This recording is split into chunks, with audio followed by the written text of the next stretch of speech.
મિત્રો, ભારતે south Africa સામેની 5 ટી20ની સિરીઝ માટે સ્કોડ અનાઉન્સ કરી નાખ્યું છે. તો આજે આપણે જાણીશું કોણ ટીમની અંદર આવ્યું અને કોણ ટીમની બહાર ગયું હર્ષિત રાણાને છોડીને. કારણ કે હર્ષિત રાણા માલિકની મૂડી છે. એ કોઈ દાડો બહાર થાય એમ નથી.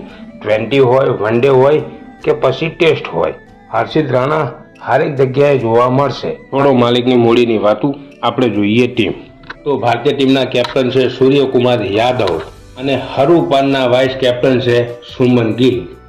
હરુપાનના એટલા માટે કે સુમન ગિલના નામ ઉપર ફૂદડી લગાવવામાં આવી છે. હજુ એ નક્કી નથી કે સુમન ગિલ ફિટ છે કે નથી, પણ તે છતાં 20માં એમને સામેલ કર્યા છે. આગળ વાત કરીએ તો અભિષેક શર્મા, તિલક વર્મા, હાર્દિક પંડ્યા પણ પાછા આવી ગયા છે. શિવમ દુબે, અક્ષર પટેલ, જીતેશ શર્મા, સંજુ, જસપ્રીત, ચક્રવર્તી, અર્શદીપ, કુલદીપ, હર્ષિત રાણા અને સુંદર.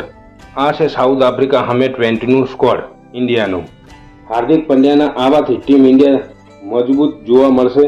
અને વાત કરીએ ટીમ ઇન્ડિયામાંથી બહાર કરી દેવામાં આવેલા ખેલાડીઓની, તો પહેલું નામ છે રિંકુ, બીજું નીતિશ રેડ્ડી અને ત્રીજા છે મોહમ્મદ સિરાજ. ત્રણેય ખેલાડીઓને 20માંથી બહાર કરી દેવામાં આવ્યા છે. મોહમ્મદ સિરાજને શા માટે બહાર કરવામાં આવ્યા એ જ ખબર પડતી નથી. વન ડેમાં પણ બહાર કરી દીધા અને હવે 20માં પણ બહાર કરી દીધા. અને વાત કરીએ રિંકુની, તો રિંકુએ હમણાં ડોમેસ્ટિક ક્રિકેટમાં 158 રનની પારી ખેલી હતી અને રિંકુ સિંહ સારા એવા ફોર્મમાં છે. તે છતાં રિંકુ સિંહને બહાર કરી દેવામાં આવ્યા છે. કારણ કે આ બધું ગોતીભાઈ કરી શકે છે. મને લાગે છે ઇન્ડિયન ટીમમાં સ્થાન મેળવવા માટે ફોર્મની જરૂર નથી. ખાલી ગૌતમ ગંભીરની તારીફ કરો અને આદિત્ય અગરકરની તારીફ કરો. જો એવું ના હોય તો રિંકુ અને મોહમ્મદ સિરાજ આ ટીમમાં સામેલ હોય. કારણ કે એ બે જણાનું સારું પ્રદર્શન હોવા છતાં બેને બહાર કરી દીધા છે. અને વાત કરીએ જયસ્વાલની, તો જયસ્વાલને 20માં મોકો મળતો જ નથી. એનું કારણ છે સુમન ગિલ. સુમન ગિલ અત્યારે ઇજાગ્રસ્ત છે, તે છતાં એનું નામ આ સ્કોડમાં નાખવામાં આવ્યું ફૂદડી લગાવીને. પણ ના, એની જગ્યાએ યશસ્વી જયસ્વાલને સામેલ કરવામાં ના આવ્યો. એટલે આપણે એવું માનવાનું કે ગૌતમની તારીફ કરો અને ટીમ ઇન્ડિયામાં સ્થાન પાવો.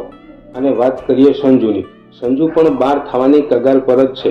કારણ કે એને ઓપનિંગમાં મેળતા નથી. ચોથા પાંચમા નંબર પર સંજુનું બેટિંગ થતું નથી. અને જો આ સિરીઝમાં સંજુએ રન ના બનાવ્યા તો માની લેવાનું 2026ના વર્લ્ડ કપમાંથી સંજુ સેમસન બહાર થઈ જશે. કારણ કે ગૌતમ ગંભીર જ્યાં સુધી ઇન્ડિયાના હેડ કોચ છે ત્યાં સુધી કોઈનું સ્થાન નક્કી નથી.